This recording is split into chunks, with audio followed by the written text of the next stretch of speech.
एक बार की बात है, एक आत्मा थी, बिल्कुल शांत, अनंत और दिव्य प्रकाश से भरी हुई, लेकिन उसे अपने असली स्वरूप का अनुभव भूल चुका था। सत्य को फिर से जानने की इसी गहरी इच्छा के साथ वो जन्म लेने के लिए एक माँ के गर्भ में प्रवेश करती है। प्राचीन गर्भ उपनिषद के इस एक्सप्लेनर में आइए हम सब मिलकर जीवन, चेतना और गर्भ के इन गहरे आध्यात्मिक रहस्यों को समझते हैं। जरा सोचिए, जब एक नवजात शिशु पहली बार रोता है तो क्या वो सिर्फ फेफड़ों में हवा भरने की कोई जैविक प्रक्रिया है, या फिर जैसा कि हमारे प्राचीन ग्रंथ बताते हैं, वो उस परम सत्य के अचानक छिन जाने का एक गहरा दुख है? हम अक्सर जन्म को एक खूबसूरत शुरुआत मानते हैं, है ना? लेकिन क्या हो अगर जन्म वास्तव में शुरुआत नहीं बल्कि सब कुछ भूलने की एक प्रक्रिया हो? जैसे ही आत्मा गर्भ में आती है तो चारों तरफ क्या होता है? सिर्फ अंधेरा, बहुत ही सीमित जगह और बाहरी दुनिया से कोई संपर्क नहीं। पर दिलचस्प बात यह है कि गर्भ उपनिषद के अनुसार ये अंधकार डरावना बिल्कुल नहीं है। ये तो वैसा ही है जैसे कोई योगी किसी गुफा में बैठकर गहरे ध्यान में लीन हो। ये अवस्था हमें सिखाती है कि सच्चा ज्ञान बाहर की चकाचौंध में नहीं बल्कि हमारे भीतर के मौन में मिलता है। इसी गहरे मौन के बीच हमारा भौतिक शरीर धीरे धीरे आकार लेता है। ये पंच तत्वों यानी प्रकृति के 5 मूलभूत तत्वों का एक अद्भुत खेल है। पृथ्वी से कठोरता, जल से तरलता, अग्नि से शरीर की गर्मी, वायु से श्वास और आकाश से भीतर का खाली स्थान मिलता है। यहाँ सबसे बड़ा संदेश ये है कि हमारा शरीर कोई मैं नहीं है, ये सिर्फ और सिर्फ प्रकृति का बना हुआ एक साधन है। हमारे ये प्राचीन ग्रंथ जन्म पूर्व के विकास को केवल एक बायोलॉजिकल प्रोसेस नहीं मानते। उनके लिए ये एक अत्यधिक विकसित आत्मा की एक गहरी आध्यात्मिक यात्रा है। यही सोच आज की गर्भ संस्कार जैसी शिक्षाओं का आधार है, जहाँ ये माना जाता है कि बाहरी परिवेश और विचार सीधे इस नई चेतना को आकार देते हैं। अध्यात्म के साथ साथ यहाँ एक अचूक जैविक प्रक्रिया भी चल रही है। उपनिषद में शरीर की 7 धातुओं के क्रमिक निर्माण का बहुत ही सटीक वर्णन है। भोजन के सार से रस, रस से रक्त, फिर मांस और इसी तरह अंत में प्रजनन तरल तक का सफर। ये सच में हैरान कर देने वाला है कि हजारों साल पहले भी हमारे ऋषियों को शरीर विज्ञान की इतनी गहरी समझ थी। और अगर हम चेतना के इस कालक्रम को देखें तो ये किसी चमत्कार से कम नहीं है।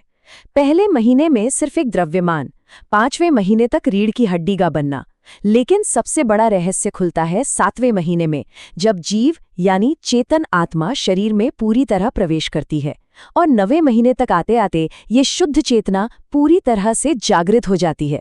9वें महीने में गर्भ के भीतर एक अद्भुत बोध होता है। इस अवस्था में अजन्मी आत्मा को अपने पिछले जन्म और परम सत्य का पूरा ज्ञान याद आ जाता है। वो सोचने लगती है, मैं कौन हूँ? मैं ये शरीर नहीं, मैं तो शुद्ध चेतना हूँ। इस स्पष्टता के साथ आत्मा संकल्प लेती है कि इस बार जन्म लेकर वो उस परम सत्य को नहीं भूलेगी। आयुर्वेद के ग्रंथों में भी इसका उल्लेख मिलता है कि ये पूर्ण रूप से जागृत भ्रूण अपने भीतर एक एकालाप यानी मोनोलॉग कर रहा होता है। वह जन्म मृत्यु के चक्र पर गहराई से विचार करता है और पक्का इरादा करता है कि पिछली गलतियां फिर से नहीं दोहराएगा। मतलब हम सभी इंसान वास्तव में परम सत्य को जानते हुए ही जन्म की दहलीज तक पहुंचते हैं। यहाँ एक बड़ा ही दिलचस्प विरोधाभास है। गर्भ में आत्मा शारीरिक रूप से पूरी तरह बंधी हुई है, न हिल सकती है न भाग सकती है, फिर भी आध्यात्मिक रूप से वो एकदम स्वतंत्र और स्पष्ट है। लेकिन जैसे ही जन्म होता है, शरीर आजाद हो जाता है, पर आत्मा कर्म, इच्छाओं और डर की जंजीरों में बंध जाती है। ये एक सुरक्षित ज्ञान की अवस्था से भ्रमित दुनिया में गिरने जैसा है। तो सवाल ये है कि वो सारा ज्ञान आखिर जाता कहाँ है? यहीं प्रवेश होता है माया का। जन्म के ठीक उसी पल में एक शक्तिशाली ब्रह्मांडी भ्रम हमें छूता है। ये माया एक मेमोरी वाइप की तरह काम करती है, जो पिछली सारी यादें मिटा देती है। इसीलिए तो बच्चा रोता है, क्योंकि गर्भ का वो सच्चा ज्ञान अब दुनिया की दौड़, अहंकार और सांसारिक शोर में हमेशा के लिए खोने लगता है।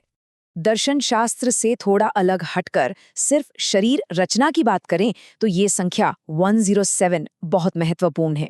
उपनिषद 107 मर्म स्थानों यानी शरीर के उन बेहद संवेदनशील और कमजोर बिंदुओं की पहचान करता है जो हमें एक साथ जोड़कर रखते हैं।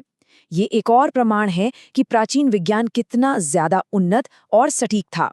इसी शरीर को एक जीवंत ब्रह्मांडीय यज्ञ के रूप में भी दर्शाया गया है। ये एक बहुत ही सुंदर रूपक है, जहां आत्मा यज्ञ करता है और लोभ और क्रोध वे जानवर हैं जिनकी इस यज्ञ में बलि दी जानी है। इसका मतलब है कि हमारे रोजमर्रा के काम और हमारी कमियां उस परम सत्य की खोज में एक आहुति बन सकती हैं। इन सब बातों का आज के जीवन से क्या कनेक्शन है?